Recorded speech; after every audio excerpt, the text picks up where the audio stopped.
ناظرین گرامی السلام علیکم ورحمۃ اللہ وبرکاتہ۔ سیدھی بات کے تازہ ترین پرائم ٹائم میں آپ لوگوں کا استقبال ہے۔ ناظرین گرامی، میں انصار عزیز ندوی اس وقت آپ لوگوں کے سامنے کچھ اہم ترین خبریں، کچھ وائرل ویڈیوز اور کچھ تنقیدی تجزیے لے کر کے حاضر ہوا۔ تفصیلات میں جانے سے پہلے آپ لوگوں سے جو درخواست ہوتی ہے اس پر توجہ کرنے کی اپیل کروں گا۔ سب سے پہلے ناظرین گرامی، عالمی سطح کی اس وقت جو خبریں ہیں اس میں دوحہ قطر کے اور اسرائیل کے مابین بڑھتی ہوئی دشمنیاں، عداوتیں اور خلیجی ممالک کا الرٹ ہونا۔ قطر کے وزیر اعظم اور وزیر خارجہ محمد بن عبد الرحمن آل ثانی نے صاف اور واضح طور پر اعلان کر دیا ہے کہ قابض اسرائیل کی بڑھتی ہوئی جارحیت کے جواب میں خطے کی طرف سے سخت رد عمل متوقع ہے اور اس پر علاقائی شراکت داروں کے ساتھ مشاورت جاری ہے۔ یعنی کہ یہ بتا دیا گیا کہ بدلہ تو ضرور ملے گا جو اٹیک ہوا ہے دوحہ پر۔ امریکی چینل CNN کو دیے گئے ایک انٹرویو میں انہوں نے کہا کہ بنجمن نیتن یاہو ایسے ممالک کو دھمکیاں دے رہا ہے جو اس کے لیے کسی خطرے کا باعث ہی نہیں ہے۔ قطر ان دھمکیوں کو کسی صورت قبول نہیں کرتا۔ انہوں نے واضح کیا کہ نیتن یاہو بین الاقوامی قانون کی کھلم کھلا خلاف ورزی کر رہا ہے اور غازہ کے عوام کو بھوکا مار رہا ہے۔ اسے انصاف کے کٹہرے میں لایا جانا چاہیے کیونکہ وہ پہلے ہی عالمی فوجداری عدالت کو مطلوب ہے۔ قطری وزیر اعظم نے نیتن یاہو پر الزام لگایا کہ وہ قطر اور عالمی برادری کی جانب سے کی جانے والی ثالثی کی سنجیدہ کوششوں کو ضائع کر رہا ہے اور کسی بھی مصالحتی کوشش کو سنجیدگی سے نہیں لے رہا۔ ان کا کہنا تھا کہ وہ خود قوانین توڑتے ہوئے دوسروں کو قانون کے لچر دینے کی ناکام کوشش کر رہا ہے۔ ایک طرف قطر دوحہ کی جانب سے یہ واضح طور پر پیغام مل چکا ہے تو وہیں UAE نے اسرائیل کو دبئی ایئر شو سے روک دیا ہے۔ یعنی کہ اب خلیجی ممالک کو عرب ممالک کی دماغ ٹھکانے پر تھوڑا تھوڑا آنے لگے ہیں۔ متحدہ عرب امارات نے اسرائیلی دفاعی اسٹیبلشمنٹ کو مطلع کیا ہے کہ اسرائیلی صنعتوں کو نومبر میں دبئی ایئر شو میں شرکت سے روک دیا جائے گا۔ وزارت دفاع کے ترجمان نے عبرانی میڈیا رپورٹس کی تصدیق کرتے ہوئے ٹائمز آف اسرائیل کو بتایا۔ رپورٹس کے مطابق اس تقریب کے منتظمین دنیا کی سب سے بڑی ایرو اسپیس اور دفاعی نمائشوں میں سے ایک جو ہر 2 سال بعد متحدہ عرب امارات کے دارالحکومت میں منعقد ہوتی ہے، اس نے آج صبح وزارت دفاع اسرائیل میں متعلقہ کمپنی مینیجرز کو ایک پیغام بھیجا ہے۔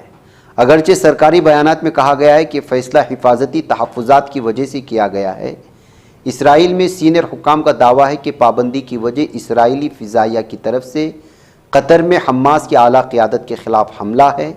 اس کے بعد خلیجی ممالک نے اس حملے کی مذمت اور قطر کے ساتھ یکجہتی کا اظہار کیا تھا۔ ناظرین گرامی، آپ کو معلوم ہونا چاہیے کہ بھارت کی جانب سے بھی قطر پر ہونے والے اس حملے کی مذمت کی گئی ہے۔ جی ہاں، Indian prime minister Narendra Modi نے سپٹمبر 10 کو امیر کے قطر شیخ تمیم بن حمد الثانی سے گفتگو کی اور اس کا مذمت کی، ان باتوں کی، اور باقاعدہ اس سلسلے میں پوری طرح سے قطر کے ساتھ کھڑے ہونے کی بات بھی PM مودی کی جانب سے امیر قطر سے دوران گفتگو ان باتوں کا اظہار کرنے کی بات بھی سامنے آئی ہے۔ اسی دوران ناظرین گرامی، امریکہ سے بھی ایک خبر آ رہی ہے، وہ یہ ہے کہ امریکی ریاست یوٹا میں ہونے والی ایک تقریب کے دوران فائرنگ کے نتیجے میں ظالم صہیونی درندوں کی اور قابض اسرائیل انتہا پسند اور شدت پسندوں کا حامی کارکن انفلوئنسر چارلی کرک کو مار دیا گیا ہے، ختم کر دیا گیا ہے فائرنگ کر کے۔ امریکی صدر ڈونلڈ ٹرمپ نے بدھ کی شب کرک کی ہلاکت کی تصدیق کرتے ہوئے اسے افسانوی قرار دیا۔ یہ ڈونلڈ ٹرمپ کا قریبی بھی مانا جاتا ہے۔ امریکی ذرائع کے مطابق 31 سالہ چارلی کرک کو زخمی حالت میں ہاسپٹل منتقل کیا گیا تھا، تاہم وہ زخموں کی تاب نہ لا کر دم توڑ گیا۔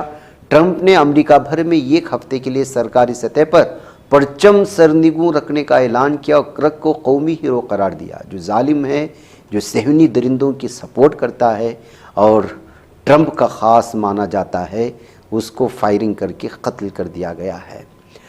नाज़रीन ग्रामी, उधर पूरा खलीजी इलाका खतरे में आ चुका है। अरब ममालिक से मुत्तहिद होकर इसराइल को सख्त जवाब देने की कतर ने अब अपील कर दी है। ऐसा महसूस होता है कि दोहा पर हमला करके इसराइल ने अरबों को जगाने की कोशिश की है। कतरी वज़ीर आज़म ने अमरीकी मीडिया नेटवर्क से इंटरव्यू में साफ और वाज़ेह तौर पर कह दिया है कि अब जो है इसराइल क़तर पर हमला करके खलीजी ममालिक को तबाह ताराज करने की साजिश रच रहा है और इस सिलसिले में अब तमाम ममालिक को मुत्तहिद होकर इन जालिम सेहनी दरिंदों को जवाब देना होगा और ये ज़रूरी बन चुका है, ये कहते हुए उन्होंने बयान जारी किया है। नाज़रीन गिरामी, इधर नेपाल में वज़ीर आज़म की दौड़ में सुशीला कार्की नहीं बल्कि कुलमान खिसंग सबसे आगे हैं, ये बताया जा रहा है। क्या सूरत हाल है नेपाल में, इसकी तफसीलात में जाने की ज़रूरत नहीं है। आप लोग जानते हैं अब फ़ौज वहाँ पर जो है हावी हो चुकी है और अबूरी हुकूमत कायम करने की कोशिशें जारी हैं। इस दरमियान में वज़ीर आज़म की दौड़ में कुलमान खसंग का नाम सबसे सामने आया है। जुमेरात 11 सितंबर को फ़ौजी जनरल से मुलाकात में जनरेशन जेड ने कुलमान खसंग के नाम को आगे किया, वो भी उस वक्त जब फ़ौजी जनरल अशोक राज से ख़ुद सुशीला कार्की मिलने पहुंची थी। जमशेदपुर से इंजीनियरिंग की तालीम हासिल करने वाले कुलमान खसंग की पहचान नेपाल में एक ईमानदार अफसर के तौर पर है। गुज़िश्ता साल सुर्खियों में तब आए थे जब उन्हें मुद्दत कार से कबल ही पी ओली ने उसकी हुकूमत ने अहदे से हटा दिया था। इस मामले में ओली हुकूमत को सख्त तनकीद का निशाना भी बनाया गया था। अब वही अफसर सुर्खियों में आए हैं। वज़ीर आज़म के तौर पर इस वक्त इनका नाम पेश किया जा रहा है। रूसी फ़ौज में धोखे से हिंदुस्तानियों को भर्ती किया जा रहा है। वज़ारत ख़ारिजा ने ख़बरदार किया, मॉस्को से बातचीत भी हो रही है, इन बातों का इज़हार किया है।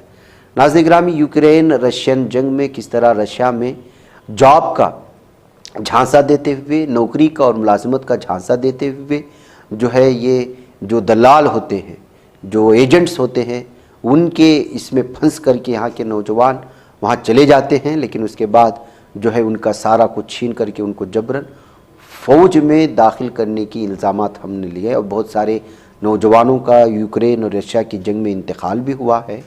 इस खबर को दी हिंदू ने सामने रखते हुए साफ़ और वाज़ेह तौर पर कहा है कि हिंदुस्तानी वज़ारत ख़ारिजा ने कहा है कि वो इस मामले की मालूमात हासिल कर रहे हैं और रूस से इस सिलसिले में राब्ते में हैं।